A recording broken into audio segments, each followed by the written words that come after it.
नमस्ते फ्रेंड्स, आपका स्वागत है मेरे इस यूट्यूब चैनल पर। आज एक क्वेश्चन लेंगे सज्जन का।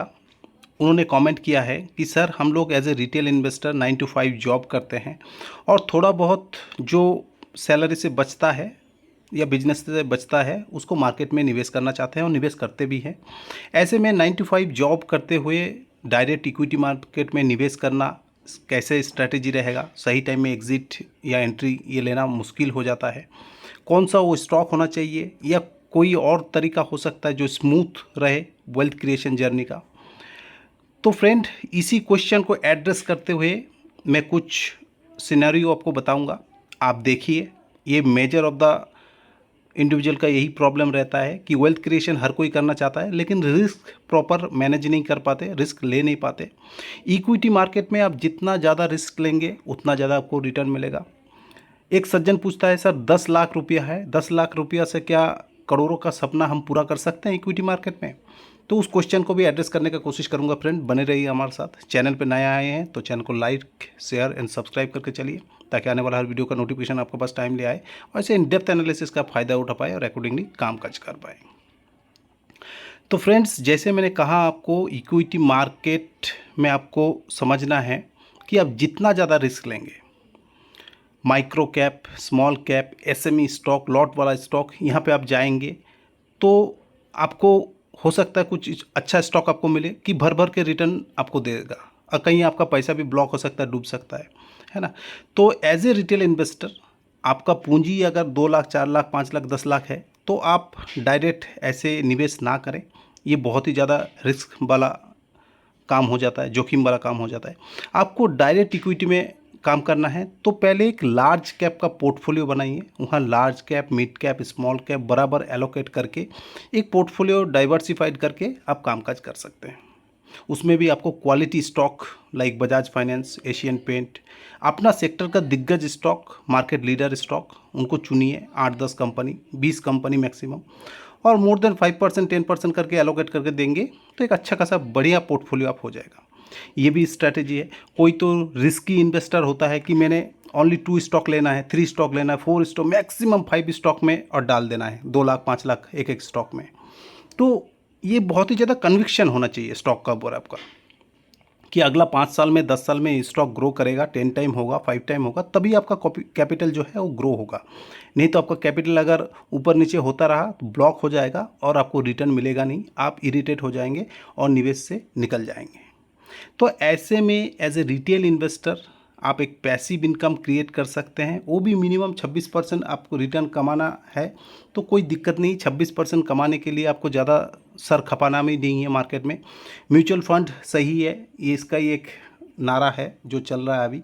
Top 10 equity funds ET money ने रेकमेंड किया है, आप देख सकते हैं, जो 26% तक आपको रिटर्न ऑलरेडी प्रूवन करके दिया है पिछला 5 सालों में। ठीक है, 5 साल अगर आप एसआईपी करते तो 5 साल में ये रिटर्न आपको मिलता। आप देखते जाइए, एक एक करके मैं नाम बताऊंगा और कैसे ये रिटर्न 5 साल में दिया है।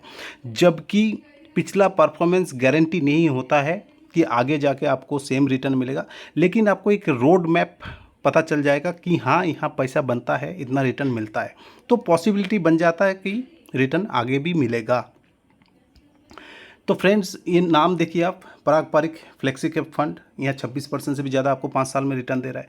ICICI prudential blue chip fund 23%, 24%, blue chip मतलब सारे बड़े स्टॉक।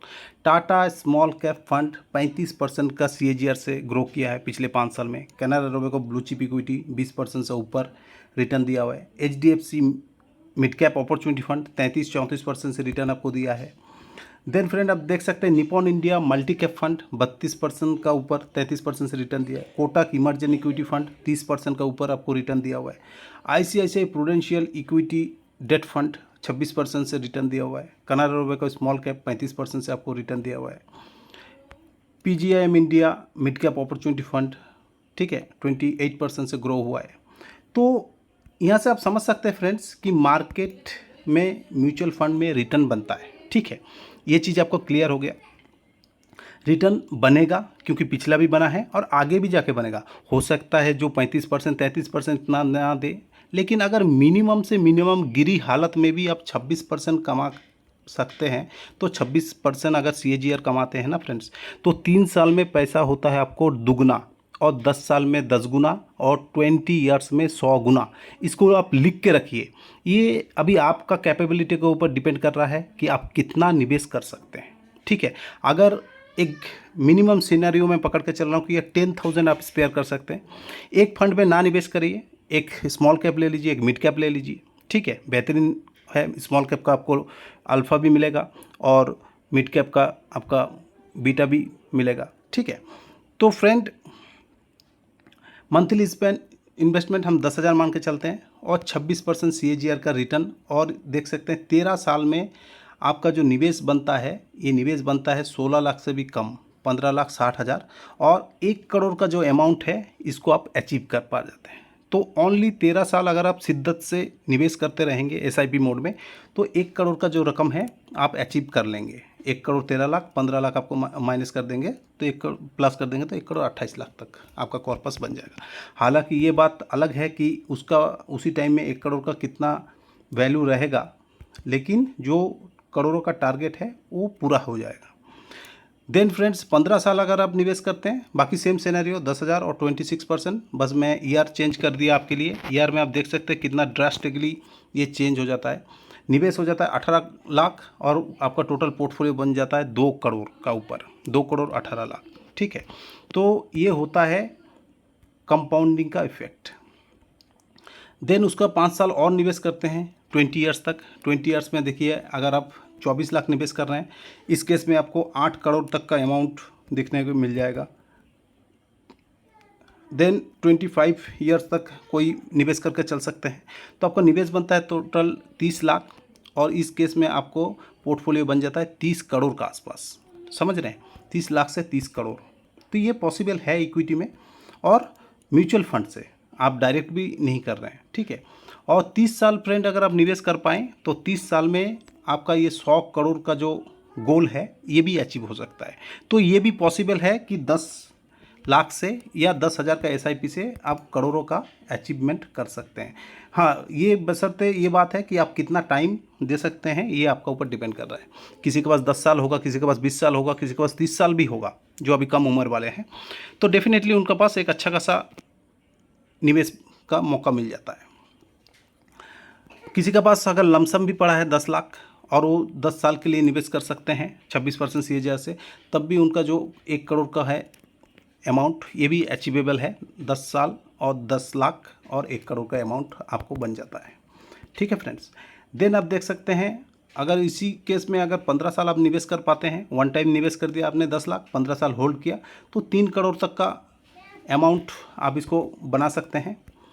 और देन अगर आप 20 साल तक वेट कर पाएंगे इसी अमाउंट को एक बार निवेश करके, तो आपका एक जो लमसम अमाउंट हो जाता है 10 करोड़ का, इसको आप अचीव कर लेंगे 10 लाख से। ठीक है, 20 ईयर्स में। 25 ईयर्स में आपका पोर्टफोलियो 32 करोड़ तक पहुंच जाएगा, और 30 साल में जो है आप 100 करोड़ तक पहुंच जाएंगे।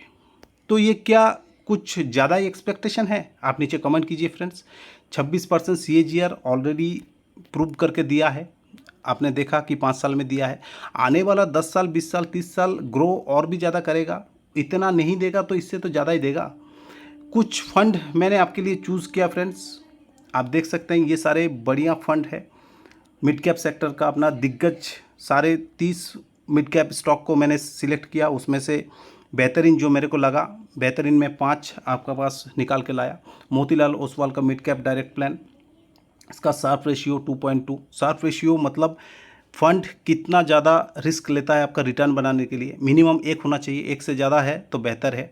बीटा का मतलब कंपनी कितना ज़्यादा वोलाटाइल है, बीटा मिनिमम 1 होना चाहिए, 1 या 1 से कम होना चाहिए, मैक्सिमम 1 होना चाहिए, बाकी 1 से कम होना चाहिए। 1 से ज़्यादा मतलब और भी आपका जो फंड है वो ज़्यादा वोलाटाइल हो जाएगा एगेंस्ट बेंचमार्क इंडेक्सेस। तो बीटा 1 से कम है, ये भी बेहतरीन है। अल्फ़ा का मतलब कंपनी कितना ज़्यादा आपका रिटर्न जनरेट करके दे रहा है। कंपनी मिनिमम 1 होना चाहिए या 1 से ज़्यादा होना चाहिए। आप देखिए 1 से कितना ज़्यादा है ये। तो ये सारे कंपनी जो है अपना सेक्टर का दिग्गज है। Quant mid cap fund, HDFC mid cap fund, SBI Magna mid cap fund, Nippon India growth fund, बेहतरीन इनका डेटा है, बेहतरीन रेशियो है। इसमें से भी अगर आप बताएंगे तो क्वांट का मिड कैप बढ़िया लगा मेरे को, मोतीलाल ओसवाल का मिड कैप अच्छा लगा, निपॉन इंडिया ग्रोथ फंड भी ठीक ठाक है। तो इसमें से एक या दो आप निवेश करके चल सकते हैं। इनका रिटर्न रेशियो आप देख लीजिए, एक साल में, ये क्वांट का मिड कैप फंड है, एक साल में 75% रिटर्न दिया है। आप बताइए, आपको इसके लिए कुछ करना पड़ेगा? एक बार वन टाइम आप निवेश कर दीजिएगा, 2 साल में 42% का ऊपर है, 3 साल में 34%, 4 साल में 48%, 49% आप बोल सकते हैं, ठीक है, और 5 साल में 35% का भी ऊपर, ठीक है। मोतीलाल ओसवाल का मिड कैप आप देख लीजिए, एक साल में 50% का ऊपर, 2 साल में 39%, 3 साल में 36%, 4 साल में 44%, 5 साल में 29%।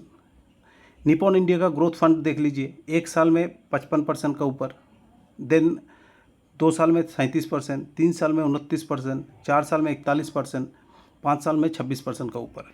तो फ्रेंड्स, वेल्थ क्रिएशन का जो जर्नी है ना, ये स्मूथ है, ठीक है। इसमें ज़्यादा कुछ प्रॉब्लम नहीं है। प्रॉब्लम हमारा माइंडसेट में है। जब भी हम लोग मिड कैप या स्मॉल कैप कभी भी म्यूचुअल फंड में डालने का कोशिश करते हैं तो दिमाग में आता है कि ये तो हमारा ज़्यादा एक्सपेंस रेशियो लग जाएगा या फंड मैनेजर का फीस लग जाएगा, ठीक है। हम डायरेक्ट खुद ही इक्विटी में निवेश कर लेंगे, इस स्टॉक में यहाँ एंट्री कर लेंगे, वहाँ जाके एग्जिट कर लेंगे, इतना % कमा लेंगे। भैया, इतना ज़्यादा जोखिम है मार्केट में और कंसिस्टेंट नहीं रह पाएंगे आप। कभी मार्केट में ये न्यूज़ आ जाएगा, कभी वार का न्यूज़, कभी चुनाव का न्यूज़, तो मार्केट बहुत ही ज़्यादा उथल पुथल होगा। आप कभी सही कमा लेंगे, कभी उसका लॉस भी हो जाएगा। आपको पता ही है, डेटा बताता है कि 90% से भी ज़्यादा रिटेल इन्वेस्टर है जो मार्केट से नेगेटिव रिटर्न कमाते हैं, ठीक है। तो ये कौन है? ये एक रिटेल इन्वेस्टर है, ठीक है। ये बड़े इन्वेस्टर नहीं है, ये FII DI नहीं है, ये HNI नहीं है, ये ऑपरेटर नहीं है। ऑपरेटर कभी भी लॉस नहीं करता। वो लोग कॉन्ट्राबेट करते हैं, नीचे खरीदते हैं, ऊपर बेचते हैं, या तो ऊपर खरीदते हैं और ज़्यादा ऊपर में बेचते हैं, ठीक है। उनके पास पावर है पैसे का, स्टॉक को खींच के ऊपर तक ले जाने का दम है। लेकिन रिटेल इन्वेस्टर का नहीं है। रिटेल इन्वेस्टर का फोमो है, ऊपर लेवल पे जब सुना तब खरीद लिया, ना कुछ देखना है, आओ ना ताओ, और जाके कूद जाना स्टॉक में। और जब वो नीचे आएगा, प्रॉफिटेबल कंपनी से धीरे धीरे लॉस मेकिंग होगा, तब जाके पूछेंगे आप क्या करें, आप क्या करें। जैसे अभी बहुत ज़्यादा PSU सेक्टर, डिफेंस सेक्टर, ठीक है, शिप बिल्डिंग सेक्टर, सारे चल रहा है all time high. Railway sector, अभी उनमें नया नया निवेश कर रहे हैं। तो अभी नया निवेश उसमें करने का क्या मतलब है, आप बताइए। ये तो ऑल टाइम हाई, 5 गुना, 6 गुना, 10 गुना तक भी स्टॉक रिटर्न ऑलरेडी दे दिया है। वहाँ प्रॉफिट बुकिंग होगा तो लोअर सर्किट लगेगा, आपको निकलने का मौका भी नहीं मिलेगा। तो ऐसे सेक्टर को आप आइडेंटिफाई नहीं करना है। आपको जहाँ वैल्यू दिख रहा है, जहाँ थोड़ा बहुत डिस्काउंट में मिल रहा है, मिनिमम 20% डिस्काउंट मिल रहा है, ठीक है, रिस्क टू रिवार्ड रेशियो जहाँ ठीक ठाक मिल रहा है, वहाँ जाके आप निवेश करेंगे तो आपको थोड़ा बहुत कमाने का मौका, अपॉर्चुनिटी मिलेगा।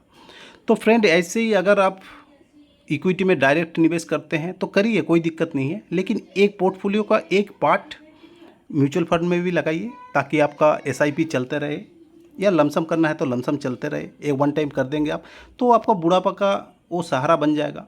चाहे आप रिटायरमेंट प्लानिंग करें, चाहे बच्चों का हायर स्टडीज़ कराएं, या आपको बुढ़ापे में जाके घर खरीदना है और कुछ करना है, अपना अकॉर्डिंगली आप गोल का साथ उसको टाई अप करके और निवेश चालू कर दीजिए। हो सकता है आप निवेश करें, उसके बाद कुछ टाइम के लिए गिरावट दिखाई दे, 2 साल 3 साल, क्योंकि अच्छा खासा रिटर्न 1 2 3 साल में दिया है। लेकिन डेफिनेटली मैं आपको गारंटी से बता सकता हूँ friends, over a period of 5 to 10 years आपका जो ये इन्वेस्ट होगा ये प्रॉफिटेबल हो जाएगा और एक अच्छा खासा वेल्थ आप क्रिएट कर पाएंगे, जितना जल्दी आप निवेश करेंगे और जितना ज़्यादा दिन आप बने रहेंगे। कंपाउंडिंग का मतलब ही यही है, जितना जल्दी आप निवेश करेंगे और जितना टाइम तक आप बने रहेंगे, उतना ही ज़्यादा आपका रिटर्न मिलेगा। लेकिन फ्रेंड, अगर आप एडवांस ट्रेडर है, कामकाज करते हैं काफ़ी दिनों से, मार्केट में सब कुछ पता है आपको, ठीक है, top down analysis, bottom down analysis करना आता है, स्टॉक पिक करना आता है आपको, तो डेफिनेटली आप स्टॉक पिक करके अपना पोर्टफोलियो का निवेश कर सकते हैं। लेकिन फिर भी मैं कहूँगा आपको, एक पोर्शन आप म्यूचुअल फंड में डाल के रखिए, सो दैट वो ऑटोमेटिक ग्रो होता रहेगा। इसके लिए आपको अलग से पोर्टफोलियो के लिए कभी बाय सेल करने का ज़रूरत नहीं पड़ेगा। एक सेक्टर का ढूंढ लीजिए, चाहे स्मॉल कैप चाहे मिड कैप, और लंबे समय के जो गोल है उसका साथ इंटैक्ट करके आप निवेश करते रहिए। डेफिनेटली लंबे समय में without any panic, without any hesitation, without any आपको ज़्यादा टेंशन, वो धीरे धीरे over a period of time grow ही होता रहेगा। एक अच्छा खासा वेल्थ आप क्रिएट कर पाएंगे और फाइनेंशियल फ्रीडम को अचीव कर पाएंगे। तो आई होप, आशा करता हूँ फ्रेंड्स ये वीडियो आपको समझ में आया। वीडियो अगर आपको अच्छा लगा, यूज़फुल लगा, तो डेफिनेटली फ्रेंड एंड फैमिली के साथ शेयर कीजिए, ताकि हर कोई अपना पैसा बचत कर पाए और सेविंग कर पाए, और सेविंग करते हुए निवेश कर पाए। बढ़िया से निवेश ऐसे जगह पे करें ताकि मिनिमम इन्फ्लेशन को बीट करें और एक अच्छा खासा वेल्थ क्रिएट करके अपना फाइनेंशियल फ्रीडम को अचीव कर पाएँ। तो thank you friends, have a nice day.